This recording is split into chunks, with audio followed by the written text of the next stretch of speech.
Hey guys, so Lord here, back again with another edition of Flashback Fridays, and what I have for you today is the Mattel DC Universe Classics Wave 10 Forager.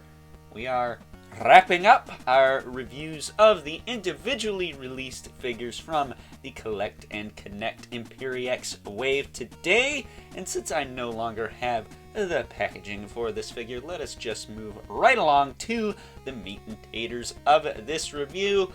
Now technically this guy does have a couple of accessories, but you can't really take them off. So taking a closer look-see at Forager here, since I know next to nothing about this guy other than he is a Jack Kirby character, bonus points for that.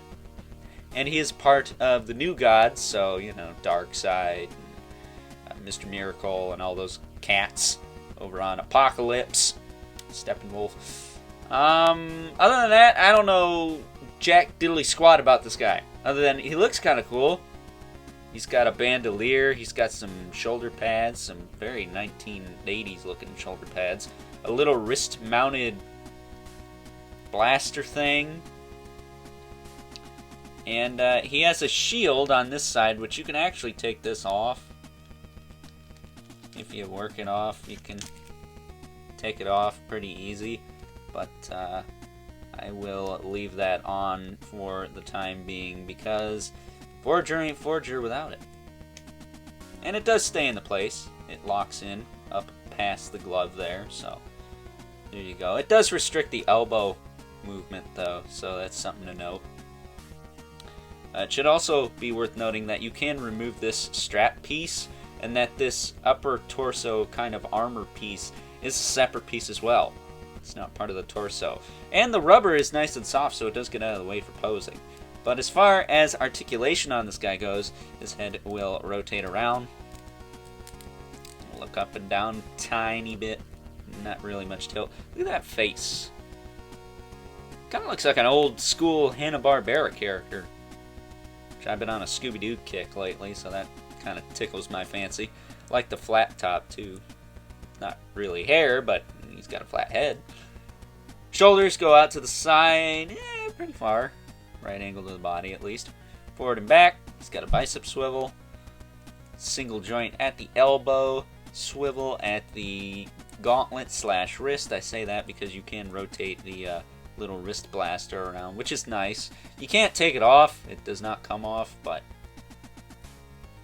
it does sit there nice and snug on the arm. Ab crunch. Goes back that far. Forward that far.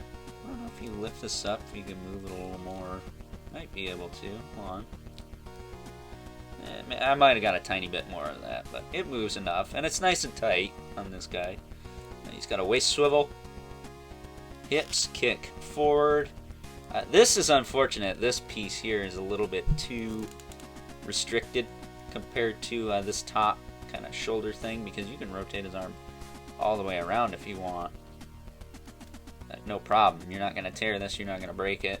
Anything like that. This here, you're not going to move the legs past this point.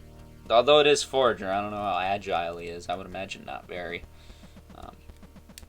Hips can kick out almost a right angle, as the gaping crotch pits of doom, as usual. He's got a thigh cut. Now I will say the knee on mine is pretty bent, like really bent. So I'm gonna have to heat him up and straighten that out. I just haven't had time to do that because it's getting warmer up here in good old upstate New York. As I said in the DC Multiverse Batman review earlier this week. North of Albany, none of that 2 minutes outside of New York City crap. That's city folk talk. But yeah, it's getting a little warm, so the heat duct's not kicking on as much, so I haven't had time to straighten this leg out. But rest assured, I do have a way that works. It worked on Beast Boy, and I'll work on him. That and his leg isn't crooked either, so it'll be a little bit easier to fix. He does have a single joint in the knee.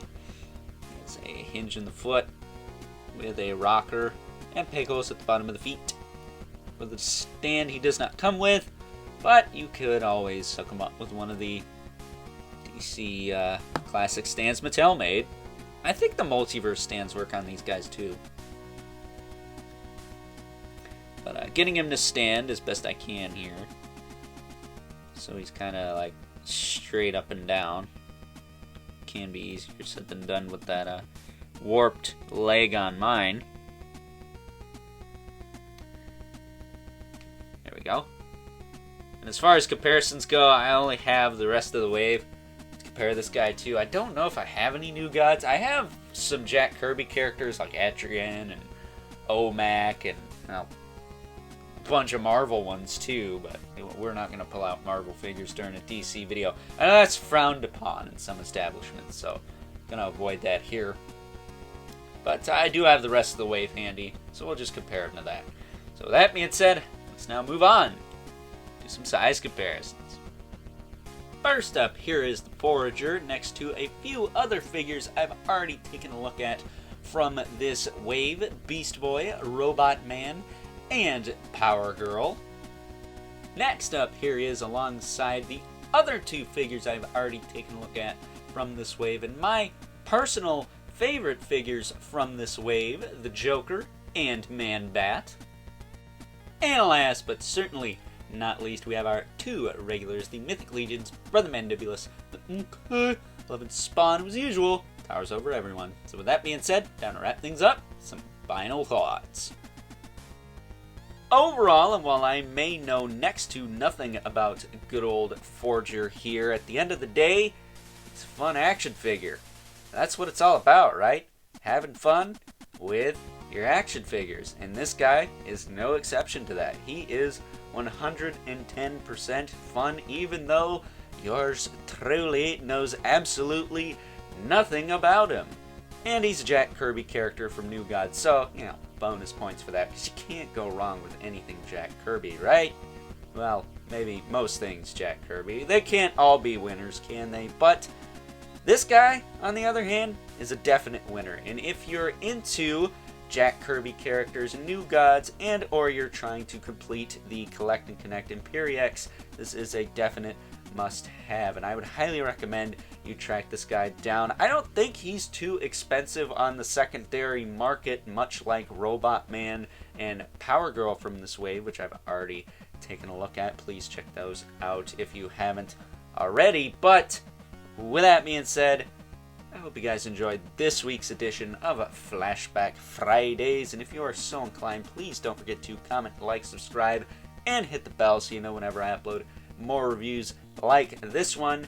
Next week, we'll be wrapping up our reviews of the Collect and Connect Imperiex wave, the DC Classics Wave 10.